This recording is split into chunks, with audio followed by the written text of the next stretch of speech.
नमस्कार। Technology related channel take सपोर्टमा तपाईहरुलाई स्वागत छ। यस युट्युब च्यानलमा तपाईहरुले विभिन्न किसिमका टेक्नोलोजी सपोर्ट देखि विभिन्न भाइरल न्यूजहरु र अरु तपाईहरुलाई आवश्यक पर्ने टेक्निकल सपोर्ट हामीले प्रोवाइड गर्दै आएका छौं। हाम्रो च्यानल सब्स्क्राइब गर्न नबिर्सिनु होला। आज हामी कसरी इंग्लिश ल्याङ्ग्वेज सिक्ने, बेसिकली नेपालीहरुको लागि जसलाई चाहिँ हामी इंग्लिश एकदमै महत्त्वपूर्ण र च्यालेन्जिङ भाषाको रूपमा हामीले लिँदै आएका छौं, जसको लागि हामीलाई मुभी हेर्ने बानी हुन्छ, विभिन्न किसिमका गीतहरु सुन्ने बानी हुन्छ, तर पनि हामीले स्पष्टसँग इंग्लिश बुझिरहेका हुँदैनौं। त्यसैको लागि आज मैले यो एउटा तपाईहरुलाई सहयोग हुन्छ भनेर एउटा भिडियो बनाएको छु। लर्न इंग्लिश इन नेपाली, सजिलोसँग इंग्लिश सिक्नुहोस्। त्यसको लागि सबभन्दा पहिला केही टिप्सहरु तपाईले बुझ्नुपर्ने हुन्छ, जसको लागि इंग्लिशको लागि सबभन्दा बेसिक टिप्सहरुको लागि फर्स्टमा तपाईले भर्बको बारेमा ज्ञान हुनुपर्छ। हामीले नर्मली भर्ब भनेको यस्तो गाह्रो चीज मान्छौं, ग्रामर भन्ने बित्तिकै हाम्रो भाग्ने बानी हुन्छ। हामी बेसिकली अझ गभर्नमेन्ट स्कुलबाट आएका स्टुडेन्ट र हाम्रो बेस गभर्नमेन्ट स्कुल भएकोहरुको लागि इंग्लिशमा चाहिँ ग्रामर आउने बित्तिकै च्यालेन्जिङ पार्ट रहन्छ। तर त्यो च्यालेन्जिङ पार्ट हैन, त्यसलाई हामीले इजिएस्ट वे, सजिलो तरिकाले कसरी बुझ्ने भन्ने कुरामा डिपेन्ड रहन्छ। त्यसैगरी अर्को महत्त्वपूर्ण इंग्लिशको लागि नहुने पार्ट रहेको छ टेन्स, काल, जसलाई चाहिँ हामी समय भन्छौं। सिम्पली अहिले हामीले नेपालीमा भनेको जस्तो भूतकाल, वर्तमानकाल र भविष्यकाल भनेर काललाई मेनली मुख्यतया 3 भागमा डिभिजन गरेको छ, जसलाई चाहिँ इंग्लिशमा तपाईको प्रेजेन्ट टेन्स, पास्ट टेन्स र फ्युचर टेन्स भनेको छ। त्यसको बारेमा आज हामी फुल्ली डिस्क्राइब गर्ने छौं र कसरी ल्याङ्ग्वेजहरु बुझ्ने भन्ने कुरामा चाहिँ भर पर्छ। र अर्को कुरा, तपाईहरुले चाहिँ यो मैले आज दिएको ट्युटोरियललाई राम्रोसँग हेरेर अनि अरु एक्जाम्पलहरु जुन चाहिँ गुगलमा तपाईले प्रशस्त भेट्न सक्नुहुन्छ, त्यसबाट खोजेर एक्जाम्पलहरु तपाईले मेन कुरा बोल्न र लेख्न प्र्याक्टिस गर्नुभयो भने तपाईको इंग्लिश स्पिकिङ जुन एबिलिटी हुन्छ तपाईको त्यो चाहिँ 50% भन्दा बढी इन्क्रिज्ड हुन्छ। त्यो कुरामा चाहिँ एकदमै प्र्याक्टिस गर्नु, जति प्र्याक्टिस गर्नुभयो भने त्यति तपाई पर्फेक्ट हुँदै जानुहुन्छ। फर्स्टमा हामी भर्बको बारेमा जाउँ। भर्ब भनेको सिम्पली कार्य, क्रिया, कर्म, जस्तै के काम भन्ने हुन्छ नि हाम्रो सिम्पली बुझ्ने भाषामा, त्यसलाई चाहिँ भर्ब भन्छ। अब त्यो भर्ब इंग्लिश बुझ्नको लागि तपाईले भर्ब टेन्स मज्जासँग बुझ्नुभयो भने तपाईले इंग्लिशको 50% पार्ट कभर गर्नुहुन्छ। त्यसको लागि तपाईलाई एकदमै हेल्प होस् भनेर मैले आज यो शनिबारको दिन तपाईहरुलाई हेल्प होस् भनेर मैले एउटा ट्युटोरियल बनाएको छु। आई होप दैट तपाईहरुलाई एकदमै युजफुल हुनेछ। जस्तै अब हामी लागौं ट्युटोरियल तर्फ, जसमा चाहिँ भर्ब भनेको के हो। नर्मली हाम्रो भर्ब 5 वटा V1 V2 V3 V4 V5 भनेर पढ्ने गरेका छौं इंग्लिशमा, तर पनि मेन युज हुने verb V1 V2 V3 V4 छ। भर्ब भनेको केही पनि हैन, क्रिया। नर्मली हामीले अब भन्छौं नि हेर्यो, हेर्नु, हेर्छ, अथवा खायो, खानु, खान्छ, त्यस्तो टाइपको क्रिया के गरिरहेको छ, काम, त्यसलाई चाहिँ भर्ब भनिन्छ। नर्मली सुत्यो, उठ्यो, हिड्यो, खायो, पढ्यो, बस्यो, यस्ता टाइपका विभिन्न वर्डहरु जति छन् तिनीहरुलाई चाहिँ हामीले भर्ब भन्ने गरिन्छ।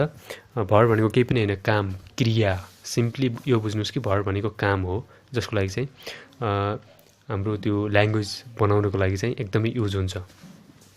अब जस्तै यहाँ हेर्नुस् है त, यहाँ के हेर्नुस् भनेपछि लुक, V1 लुक। नर्मली हामीले पढ्ने ग्रामरहरु हुन्छ नि, हो तिनीहरु V1 मा हुन्छ, भर्ब 1 मा। Look, it, want, sleep, run, take, capture, work, sing, यस्ता टाइपको जति वर्डहरु हुन्छन् त्यो हाम्रो भर्ब 1 मा हुन्छ, जसले चाहिँ खानु, बस्नु, हिड्नु, सुत्नु, उठ्नु भनेर जनाउँछ। तिनीहरुलाई चाहिँ भर्ब 1 भनिन्छ। यो पार्ट बुझ्नु भयो नि। भर्ब 1 भनेको सिम्पली हामीले डिक्सनरीमा भेट्ने वर्डहरु, मेन बेसिक वर्डहरु छन्, जसलाई चाहिँ भर्ब 1 भनिन्छ। क्रिया 1 यो कुन भर्बलाई कसरी युज गर्ने त्यो बिस्तारै अहिले हामी बाँकी पार्टमा भन्दै जानेछौँ। कतिपय नआत्तिर मैले भनेको कुरा बुझ्दै जानु होला। त्यसको लागि अब भर्ब 1 भन्ने कुरा बुझ्नुभयो। त्यसकै लागि अब हामी भर्ब 2 मा जाऊँ। भर्ब 2 भनेको बेसिकल्ली बितिसकेको काल हुन्छ नि, बितिसकेको समय, बितिसकेको काम, बितिसकेको कार्यहरू, बितिसकेको क्रियाकलापहरूको लागि चाहिँ हामीले भर्ब 2 युज गर्ने गरिन्छ। जसमा चाहिँ तपाईले भर्ब 1 बुझ्नुभयो भने केही पनि गाह्रो हुन्न, इडी थप्नुहोस् पछाडि। तर यो याद गर्नुहोस् नि, सबै काममा इडी मात्रै थपेर हुँदैन, तर म्याक्सिमम मोर देन 80% ओडमा चाहिँ इडी थप्नुभयो भने तपाईँको V2 हुन्छ। अब जस्तै यहीँ हेर्नु, लुकमा इडी थप्नुभयो लुक्ड, वान्टमा इडी थप्नुभयो वान्ट, तर पुटमा इडी किन थपिएन? किनभने पुटको V2 पुट्टै हुन्छ। यो कतिपय केही वर्डहरू छन् जो चाहिँ तपाईँले सम्झिनु पर्ने हुन्छ। जस्तै अब टेकको टेक्ड किन भएन? टेकको टेक्ड कहिले पनि हुँदैन, टेकको टुक हुन्छ है, यो ख्याल गर्नुहोस्। अनि त्यस्तै गोको गोड किन भएन? त्यसको वेन्ट हुन्छ। यिनीहरू चाहिँ इङ्ग्लिस स्ट्यान्डर्ड मार्फत पर्छन्, त्यो केही कुराहरू चाहिँ तपाईँले याद गर्नुपर्ने हुन्छ है। अनि स्लिपको स्लिप्ड, बीको वाज वेयर, रनको ऱ्यान, डुको डिड, अनि डन डुइङ यही अनुसार, अनि डज त्यो तरिकाले जान्छ। V2 मा चाहिँ सिम्पली के बुझ्नुहोस् भनेपछि पास्ट टेन्समा युज भएका कुराहरूको लागि वर्ड बनाउन चाहिँ हामीले V2 युज गर्छौँ। अब त्यसै गरी अर्को हाम्रो छ V3। V3 को लागि तपाईले म्याक्सिमम वर्डहरू V2 सँगै रिलेटेड हुन्छ। भर्ब 3 यसलाई कसरी युज गर्ने भन्ने पनि अहिले हामीले टेन्समा वर्ड बनाएर हेर्नेछौँ।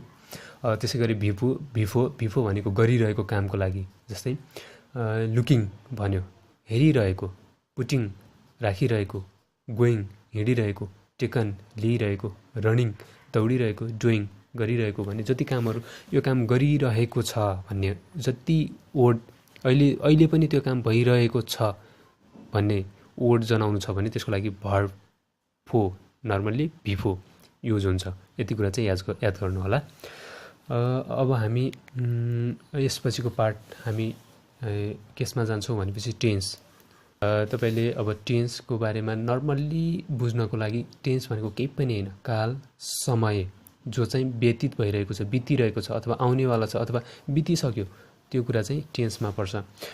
भर्ब पछाडि अब तपाईले टेन्सको बारेमा केही बुझ्नुपर्ने हुन्छ। अब मेनली मुख्यतया 3 वटा टेन्स हुन्छ। प्रेजेन्ट टेन्स जसलाई चाहिँ हामी वर्तमान काल भन्छौँ, अहिले चलिरहेको समय, अहिले हामीले जुन व्यतीत गरिरहेका छौँ, अहिले हामी जुन समयमा चलिरहेका छौँ त्यसलाई चाहिँ हामी प्रेजेन्ट टेन्स भन्छौँ। त्यसै गरी अर्को छ पास्ट टेन्स। पास्ट भनेको बितिसकेको समय, भूतकाल है। यो भनेको हामीले बिताइसकेको समय, जस्तै हिजो अस्ति जो बितिसक्यो, जो फर्केर आउँदैन, त्यो समयलाई चाहिँ हामी पास्ट टेन्स भन्छौँ, भूतकाल है। अनि future tense, simply future tense भनेको भविष्यमा आउने समय जो चाहिँ हामी भविष्यमा आउनेवाला छ, जस्तै 2 घण्टापछि है, भोलि अथवा 1 वर्षपछि, 2 महिनापछि जो समय चाहिँ हामी त्यो समयमा पुगिसकेका छैनौँ तर भविष्यमा आउनेवाला छ, त्यो समयको लागि चाहिँ हामी फ्युचर टेन्स युज गर्छौँ है। 3 वटा टेन्सको बारेमा बुझ्नुभयो नि। पहिला अहिलेको समय, पहिला बितिसकेको समय र भविष्यमा आउने समय है। यति बुझ्नुभयो भने तपाईलाई इङ्ग्लिसको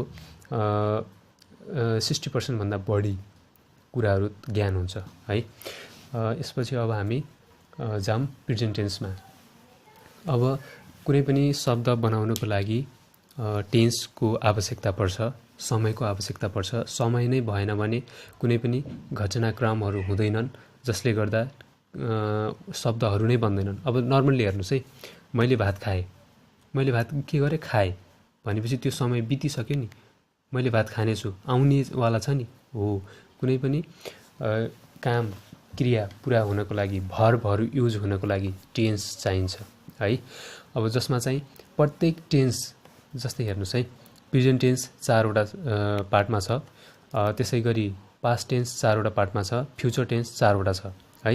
यिनीहरूमा चाहिँ कसरी वर्ड बनाउने, तपाईँले अब अहिले भइरहेका कुराहरूको लागि, अहिले मैले यो गरिरहेको छु, यो भइरहेको छ भनेर कुरा गर्दै हुनुहुन्छ भने त्यसको लागि प्रेजेन्ट टेन्स युज गर्नुपर्ने हुन्छ जसमा चाहिँ सिम्पल प्रेजेन्ट टेन्स सामान्य तपाईलाई एउटा कुरा के ख्याल गर्नुस् भनेपछि टेन्समा पनि सिम्पल प्रेजेन्ट सिम्पल पास्ट र सिम्पल फ्युचर टेन्स यति टेन्स तपाईलाई मज्जासँग आउँछ भने तपाई मज्जासँग बोल्न सक्नुहुन्छ किनकि अरु टेन्सहरु पनि यसमै रिलेटेड हुन्छन् केही भर्ब र त्यसका मेथडहरु अलिकति फरक हुन सक्छन् तर तपाईले यो तीनवटा simple present tense simple past tense र सिम्पल फ्युचर टेन्स यो कुरा मोस्टली याद गर्नुभयो भने अरु टेन्सको लागि तपाईलाई गाह्रो पर्ने छैन अब हामी सिम्पल प्रेजेन्ट टेन्समा जान्छौं सिम्पल प्रेजेन्ट टेन्स जो चाहिँ वर्तमान काल वर्तमान समय अहिले चलिरहेको समयको लागि हामीले सिम्पल प्रेजेन्ट टेन्स भन्छौं त्यसको लागि मैले सूत्रहरु लेख्दिएको छु फर्मुला सिम्पली अब मैले यहाँ तपाईले नबुझ्नु होला भनेर पोजिटिभ नेगेटिभ र क्वेशन भनेर लेखेको छु पोजिटिभ भनेको जस्तै म भात खान्छु हैन त्यो पोजिटिभ भयो नि त म भात खादैन त्यो चाहिँ नेगेटिभ भयो के यो नेगेटिभ है अब के तिमी भात खायौ भनेर सोध्नु पर्यो भने क्वेशन हो त्यो तरिकाले बुझ्नु होला पोजिटिभ भनेको नर्मल अर्थ दिने यो भनेको अपोजिट अर्थ दिने यो भनेको क्वेशन सोध्नको लागि है यो फर्मुलाहरु छ यो चाहिँ याद गरिराख्नुलाई अब पोजिटिभ जस्तै सब्जेक्ट प्लस भर्ब वन प्लस अब्जेक्ट है सब्जेक्ट भनेको केही पनि हैन टाइटल जे पनि हुन सक्छ नाउन जस्तै आई ही सी राम अथवा एनिमल अथवा जे पनि हुन सक्छ नाउन जसलाई चाहिँ हामी सब्जेक्ट एज अ सब्जेक्टको रूपमा युज गर्छौं भर्ब भनेको अघि मैले भनेका कुराहरु इट इटिङ अथवा इटन लुकिङ वाचिङ वाच्ड त्यस्ता टाइपका भर्बहरु यसमा युज हुन्छ अनि अब्जेक्ट भनेको लास्टको बुक हुन सक्छ है टेबल हुन सक्छ रोड हुन सक्छ भेहिकल हुन सक्छ साइकल हुन सक्छ विभिन्न जसको थ्रुबाट हामीले काम गर्यौं त्यसलाई चाहिँ हामी अब्जेक्ट भन्छौं त्यसरी अब नेगेटिभमा केही पनि हुँदैन यो के कुरा याद गर्नुस् भनेपछि तपाईले बुझ्नुपर्ने महत्त्वपूर्ण कुरा जब तपाईले यो सब्जेक्ट भनेर याद गर्नुहुन्छ यो सब्जेक्ट भर्ब अब्जेक्ट त्यसमा चाहिँ नेगेटिभको लागि केही गर्नु पर्दैन डज नट अथवा do not did not had not was not maximum यिनीहरु युज हुन्छ है तपाईले यो पोजिटिभ बुझ्नु भयो भने नेगेटिभ अटोमेटिकली आउँछ त्यसमा चाहिँ नेगेटिभ नाइ भएन नो भन्ने मात्रै एड गर्नुपर्छ अनि क्वेशनको लागि त्यस्तै फर्माट छ जसको लागि अब सिम्पल प्रेजेन्ट टेन्समा चाहिँ do does plus subject plus V1 plus object यो छ अब यसलाई युज गरेर हामीले कसरी वर्ड बनाउने त्यो कुरा चाहिँ हामीले यहाँ एक्जाम्पलमा दिएका छौं तपाईले जति धेरै एक्जाम्पल गर्दै जानुहुन्छ त्यति तपाई परफेक्ट र तपाईमा कन्फिडेन्ट लेभल इन्क्रिज्ड हुन्छ र तपाई इजिली इंग्लिश बोल्न र लेख्न सक्नुहुन्छ सो सिम्पली पोजिटिभ भनेको यो फर्मुला युज गरेर बनाएको वर्ड है तपाई झुक्किनु पर्दैन पोजिटिभ भनेको म भात खान्छु म घर जान्छु म खेल खेल्छु यो भनेको म भात खाँदैन म घर जाँदैन म खेल्दैन तिमी भात खायौ तिमी खेल खेल्छौ तिमी घर जान्छौ भनेर सोध्नु पर्यो भने यो क्वेशन नेगेटिभ र पोजिटिभ यसमा चाहिँ कन्फ्युज नहुनु होला है त्यसपछि हामी अब यसमा जान्छौं पोजिटिभमा चाहिँ सिम्पली हेर्नुस् है Sita reads book every day सीताले हरेक दिन किताब पढ्छिन् हेर्नु है सीता भनेको सब्जेक्ट रिड भनेको के हो भर्ब V1 जस्तै यदि यहाँ हाम्रो बिफो हुन्थ्यो भने रिडिङ युज गर्थ्यौं है त्यो पनि पछि आउँछ अनि अब्जेक्ट भनेको बुक एभ्री डे तपाईले यहाँ सिम्पली सीता रिड बुक मात्र राख्नु भयो भने मजाले वर्ड बन्छ सीताले बुक पढ्छिन् तर हाम्रो शब्दले चाहिँ सीताले हरेक दिन किताब पढ्छिन् त्यो छ त्यसको कारणले Sita reads book every day है अब त्यसैगरी नेगेटिभमा सीताले